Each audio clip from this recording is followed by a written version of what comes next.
Hello everyone. हाँ जी, हमारी unit continue चल रही थी। Hello alkenes and hello aliens. Hello alkenes and hello aliens. हाँ जी, इसमें हमने लास्ट टाइम किया था कुछ स्टीरियोकेमिस्ट्री, ठीक है, कि कायरल कंपाउंड कौन से होते हैं, ऑप्टिकल एक्टिव कंपाउंड कौन से होते हैं, मीजो कंपाउंड कौन से होते हैं, ठीक है। ये सब चीज़ें हमने इसमें पढ़ी थी, ठीक है। हाँ जी, तो नेक्स्ट आज हम यहाँ पर स्टडी करते हैं एलिमिनेशन रिएक्शन। बहुत ज़्यादा इम्पोर्टेंट टॉपिक, ठीक है, क्योंकि सब्स्टिट्यूशन रिएक्शन हमने पढ़ ली थी, जिसके दो टाइप हमने किए थे, SN1 रिएक्शन और SN2 रिएक्शन, ठीक है। नेक्स्ट हम जो रिएक्शंस पढ़ने जा रहे हैं वो होगी हमारे पास elimination reaction. Elimination reactions, elimination reactions, ठीक है। एलिमिनेशन रिएक्शंस में क्या होगा, मेनली तो रिमूवल ऑफ बीटा हाइड्रोजन, ठीक है, रिमूवल ऑफ बीटा हाइड्रोजन, ठीक है। बीटा हाइड्रोजन को हम रिमूव करते हैं, ठीक है। जैसे मेरे पास रिएक्शन आ जाती है CH3 CH2 Br, क्लियर, हाँ जी, प्लस KOH एल्कोहलिक, ठीक है, ये रिएक्शन मेरे पास आ जाती है। तो जो मेरे पास हैलाइड ग्रुप प्रेजेंट होता है, ठीक है, या हैलाइड ग्रुप जिस कार्बन के साथ प्रेजेंट होता है उसको हम बोलते हैं अल्फा कार्बन, ठीक है, और उससे नेक्स्ट कार्बन को हम बोलते हैं बीटा कार्बन, ठीक है। हाँ जी, तो जो बीटा कार्बन है उस पे जो हाइड्रोजन होता है उसको हम बोलते हैं बीटा हाइड्रोजन, ठीक है। हाँ जी, तो ये रिएक्शन किस तरह से प्रोसीड होगी। KOH हमें अल्कोहलिक दे रखा है, हाँ जी, तो ये क्या होगा, डिसोसिएट होता है K पॉजिटिव OH नेगेटिव में, और ये OH नेगेटिव क्या करेगा, बीटा हाइड्रोजन को क्या करेगा, रिमूव करवाता है, ठीक है। हाँ जी, रिमूव करवाने के बाद जो ये बॉन्ड आ गई, ये यहाँ पर आ गई, और पाई इलेक्ट्रॉन क्या करेंगे, जो सिग्मा इलेक्ट्रॉन है, ठीक है, या लिविंग ग्रुप है Br, जो कि वो क्या कर देगा, लीव कर देगा रिएक्टेंट को या सिस्टम को, ठीक है। तो मेरे पास जो प्रोडक्ट आ जाता है वो आता है CH3 CH2 double bond CH2 plus KBr plus H2O, clear है। मींस बीटा हाइड्रोजन रिमूव होगा और एल्कीन की फॉर्मेशन होगी, ठीक है। बीटा हाइड्रोजन किसी भी एल्काइल हैलाइड से बीटा हाइड्रोजन को रिमूव करते हैं और एल्कीन की फॉर्मेशन होती है, उसको हम क्या बोलते हैं, एलिमिनेशन रिएक्शन बोलते हैं, ठीक है।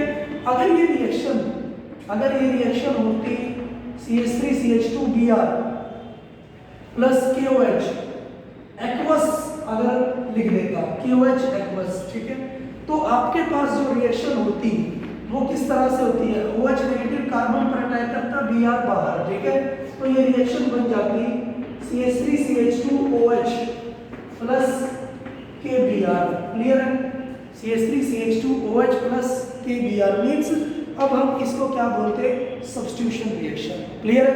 अगर बीटा हाइड्रोजन को रिमूव करता है तो वो होगी एलिमिनेशन रिएक्शन, और अगर कार्बन पर अटैक करता है, लिविंग ग्रुप को बाहर कर देता है या अल्कोहल की फॉर्मेशन होती है, तो वो होगी हमारे पास सब्स्टिट्यूशन रिएक्शन, ठीक है, सब्स्टिट्यूशन रिएक्शन, क्लियर।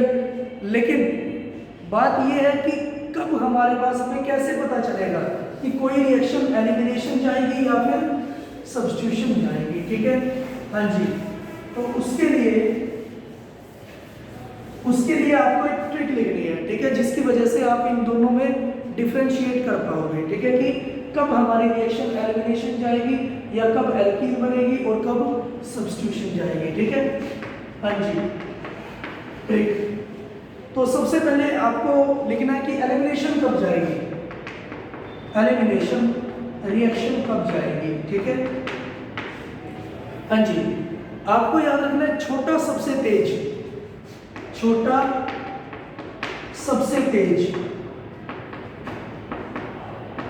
हाँ जी, अगर आपके पास देखिए थोड़ा सा मैकेनिज्म, थोड़ा सा डीपली हम स्टडीज को करते हैं, थोड़ा सा मैकेनिज्म की बात करते हैं।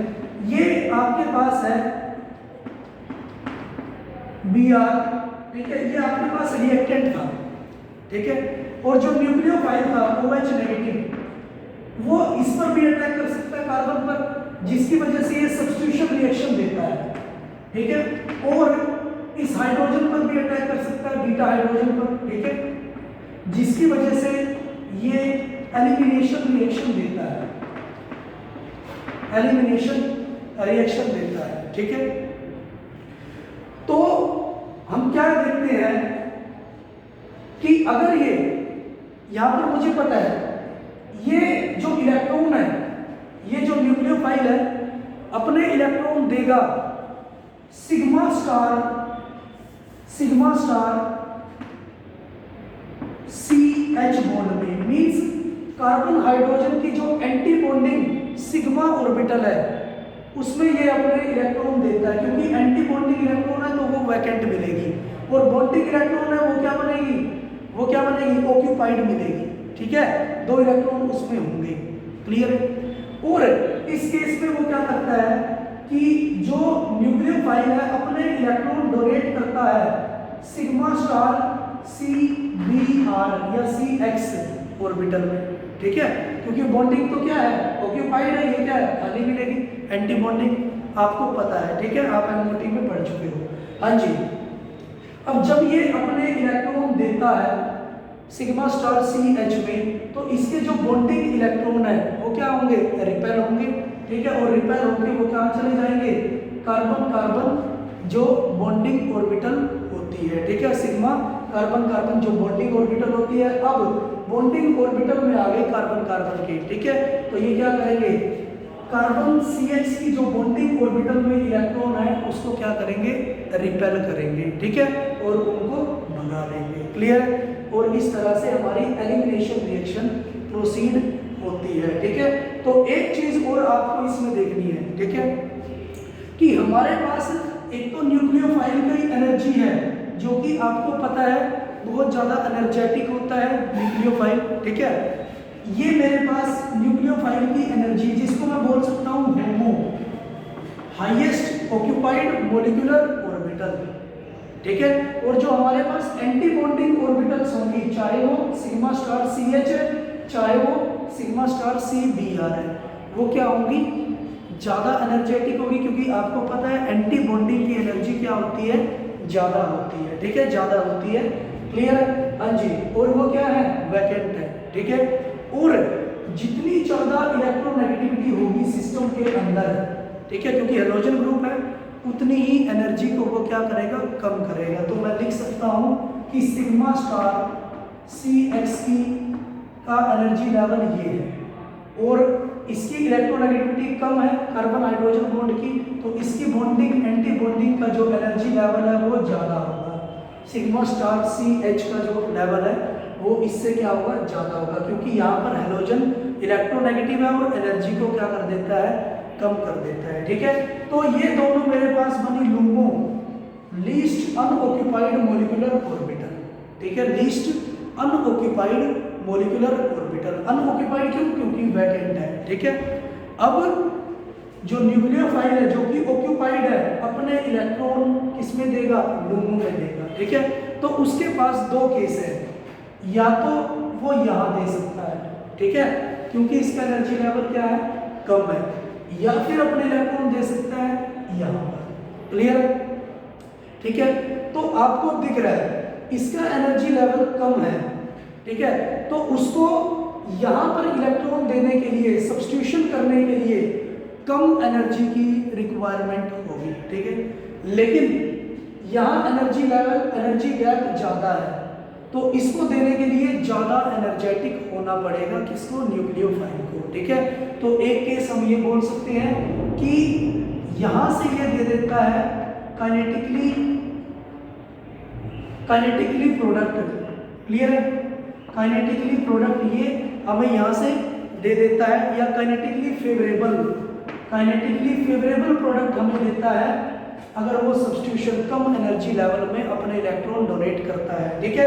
और अगर वो ज़्यादा एनर्जी लेवल में देता है तो थर्मोडाइनमिकली स्टेबल प्रोडक्ट देता है, थर्मोडाइनमिकली स्टेबल वो प्रोडक्ट हमें देता है, ठीक है। काइनेटिकली फेवरेबल क्यों? क्योंकि थोड़ी सी एनर्जी चाहिए उसको और तभी वो क्या कर देगा, दे देगा और जल्द ही रिएक्शन प्रोडक्ट हमें बना देगा। लेकिन उसके सिग्मा स्टार CH के लिए उसको ज़्यादा एनर्जी की ज़रूरत पड़ेगी और इसीलिए हमने ये लिखा कि छोटा सबसे तेज, जितना ज़्यादा छोटा होगा उतना ही ज़्यादा वो एनर्जेटिक होगा और उतनी ही जल्दी वो क्या करेगा, एलिमिनेशन रिएक्शन देगा, ठीक है। जितना ज़्यादा छोटा होगा उतना ही ज़्यादा एनर्जेटिक होगा और उतनी ही जल्दी वो क्या करेगा, एलिमिनेशन रिएक्शन हमें देगा। क्लियर?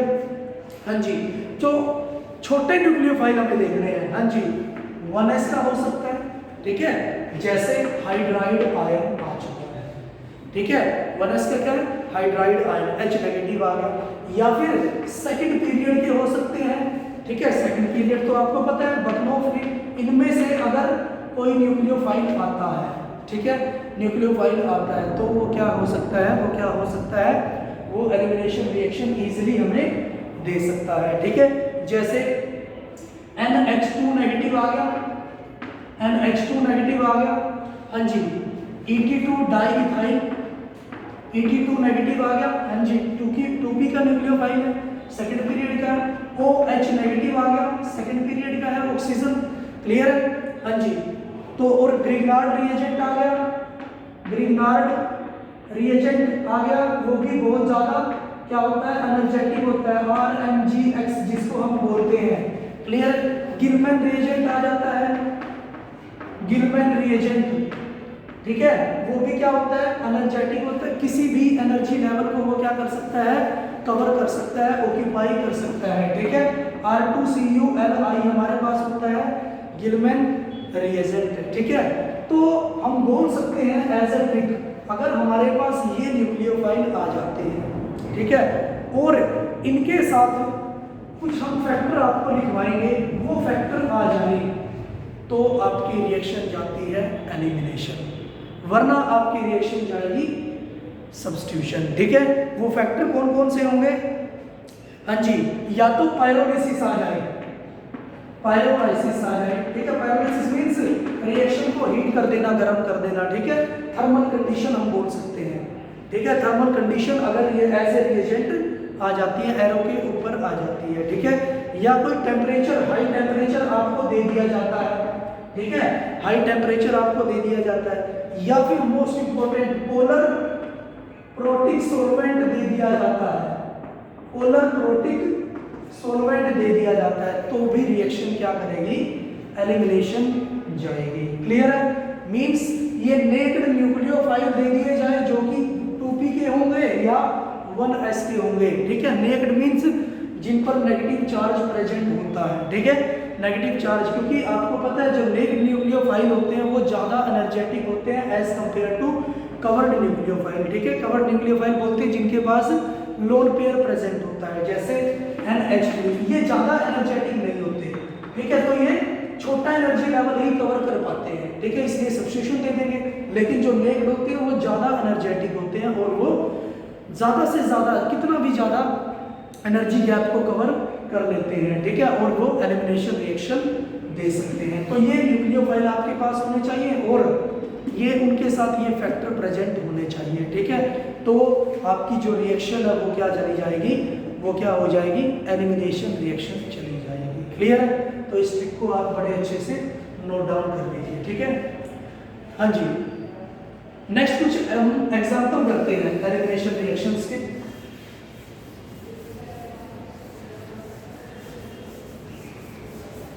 जैसे आपको दे दिया जाता है, आपके पास जो रिएक्टेंट है CH3 CH2 CH3 CH2 CH Br CH3 ये दे दिया जाता है, ठीक है।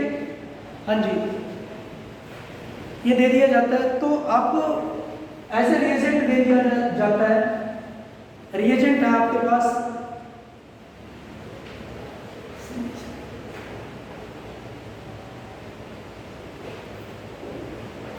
हाँ जी, रिएजेंट दे दिया जाता है आपको KOH अल्कोहलिक प्लस KOH, हाँ जी, अल्कोहलिक,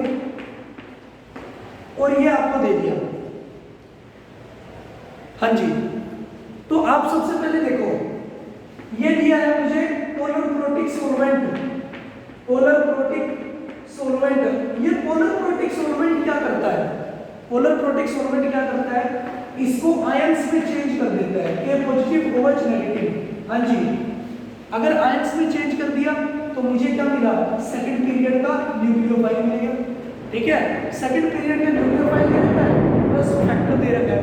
एक तो ये भी फैक्टर हो गया और ऊपर से ये भी फैक्टर हो गया, तो रिएक्शन जाएगी एलिमिनेशन। ठीक है, रिएक्शन जाएगी एलिमिनेशन, और एलिमिनेशन के लिए मुझे बीटा हाइड्रोजन चाहिए। ठीक है, हाँ जी, ये Br है, ये अल्फा बना और ये बीटा बना, लेकिन इससे नेक्स्ट तो ये भी है।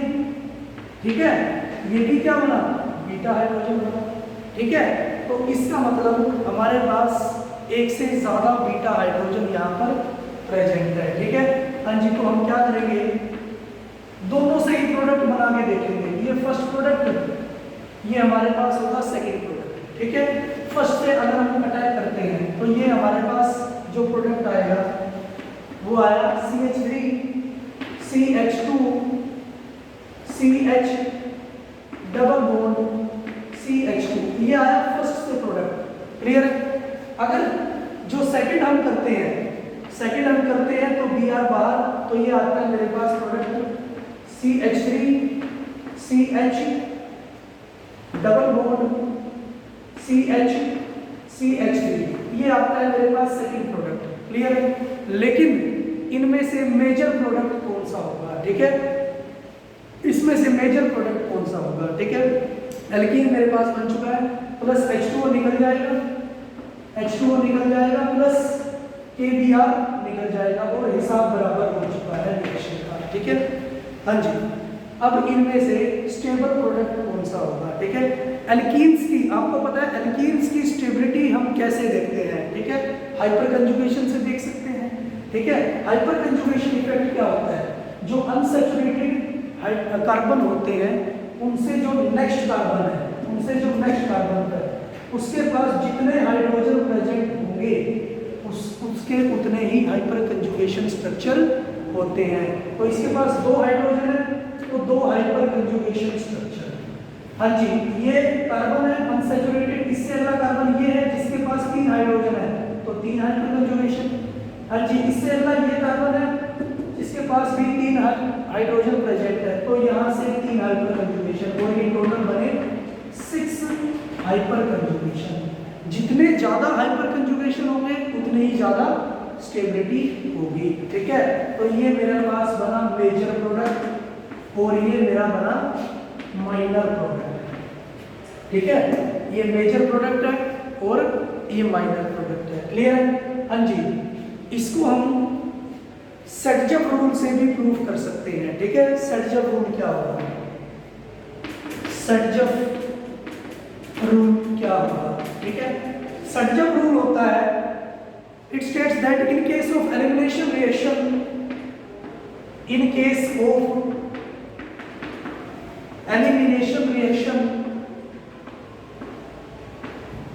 when 2 or more alkenes are formed, 2 or more alkenes are formed, 2 या 2 से ज्यादा एल्कीन बनती है, then more substituted alkene is the major product। ठीक है, क्या बोला उसने कि 2 या 2 से ज्यादा एल्कीन जब बनती है तो जो एल्कीन ज्यादा सब्स्टिट्यूटेड होगी वो मेजर प्रोडक्ट होगा। अब देखना, ये एल्कीन है, ये डायरेक्टली सब्स्टिट्यूटेड कितने कार्बन से है? 1 कार्बन से। ठीक है, लेकिन ये एल्कीन डायरेक्टली सब्स्टिट्यूटेड कितने कार्बन से है? 2 कार्बन से। तो ज़्यादा सब्स्टिट्यूटेड एल्कीन ज़्यादा स्टेबल होगी। मीन्स आप सेडजर रूल से भी देख सकते हो और इससे हाइपर कंजुगेशन से भी देख सकते हो। क्लियर हो जाएगा? हाँ जी। नेक्स्ट अगर हम बात करते हैं होमो-लूमो गैप की, होमो-लूमो गैप की, ठीक है, तो हम इसको बता सकते हैं। देखिए मुझे पता है OH नेगेटिव है, हाईएस्ट ऑक्यूपाइड मॉलिक्यूलर ऑर्बिटल, क्योंकि उसकी न्यूक्लियोफाइल है वो तो ऑक्यूपाइड होगा क्योंकि वो एनर्जेटिक होता है, उसके पास इलेक्ट्रॉन होते हैं या फिर इलेक्ट्रॉन रिच होता है, उसकी होमो चलती है। हाँ जी। अगर मैं इस कार्बन पे अटैक, अगर मैं इस कार्बन की बात करता हूँ तो ये मेरा बनता है सिग्मा स्टार CX, ठीक है। हाँ जी। अगर मैं इस कार्बन हाइड्रोजन की बात करता हूँ फर्स्ट की, तो इसकी एनर्जी कम होगी, सिग्मा स्टार CH1, और इसकी एनर्जी क्या होगी सेकंड की ज्यादा होगी, CH2। क्लियर है? लेकिन इसका तो मुझे पता है इलेक्ट्रोनेगेटिव एटम है, एनर्जी गैप को क्या करेगा, पुल कर लेगा और एनर्जी कम हो गई है। लेकिन इन दोनों की एनर्जी या कार्बन सेकंड जो है carbon hydrogen bond anti bonding, उसकी एनर्जी ज्यादा की होगी। मुझे पता है इलेक्ट्रोनेगेटिव एटम एनर्जी गैप को कम करते हैं, तो इलेक्ट्रॉन डोनेटिंग ग्रुप जो प्रेजेंट है, ठीक है, इलेक्ट्रॉन डोनेटिंग ग्रुप CH3 यहाँ पर प्रेजेंट है, एनर्जी गैप को क्या कर देंगे, ज्यादा कर देंगे, ठीक है, एनर्जी गैप को ज्यादा कर देंगे। क्लियर है? तो इसका मतलब इसकी एनर्जी क्या हो गई, ज्यादा हो गई, ठीक है। तो यहाँ से भी ये प्रोडक्ट दे सकता है, और अगर यहाँ से देता तो सब्स्टिट्यूशन रिएक्शन कहलाती, ठीक है। हाँ जी। यहाँ से भी ये प्रोडक्ट दे सकता है, ठीक है, लेकिन जो थर्मोडायनेमिकली स्टेबल प्रोडक्ट मिलेगा वो मुझे यहाँ से मिलेगा, ठीक है।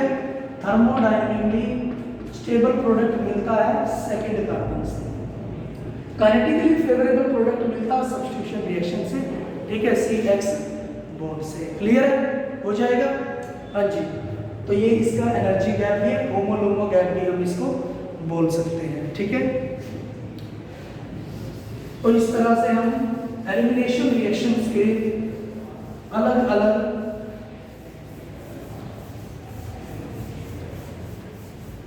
एग्जाम्पल कर सकते हैं, ठीक है। हाँ जी। जैसे हमारे पास एग्जाम्पल है CH3 Cl। हाँ जी। मुझे दे दिया जाता है NaNH2 लिक्विड NH3। हाँ जी। मुझे पता है लिक्विड NH3 अमोनिया क्या है, अमोनिया पोलर है, प्रोटिक सॉल्वेंट है, हाइड्रोजन बॉन्डिंग बनाता है, ठीक है। तो ये क्या करेगा, इसको आयंस की फॉर्म में क्या कर देगा, डिसोसिएट कर देगा। हाँ जी। ये तो मुझे क्या मिला, सेकंड पीरियड एलिमेंट मिला, सेकंड पीरियड न्यूक्लियोफाइल मिला, छोटा है और फैक्टर भी दे रखा है मुझे पोलर प्रोटिक सॉल्वेंट, तो रिएक्शन जाएगी एलिमिनेशन, ठीक है, एलिमिनेशन रिएक्शन जाएगी। तो मेरे पास बीटा हाइड्रोजन ये भी है, यहाँ से भी बीटा हाइड्रोजन है, यहाँ से भी बीटा हाइड्रोजन, बट वो सारे के सारे क्या है, सिमेट्रिकल है, ठीक है। तो कहीं से भी मैं ले सकता हूँ, ठीक है। तो प्रोडक्ट हमारे पास आया CH3 C double bond CH2 और CH3, ठीक है, plus NaCl plus H2। Clear है? एलिमिनेशन रिएक्शन हमारे पास आ जाएगी। क्लियर? तो आज के लिए इतना ही। Thank you.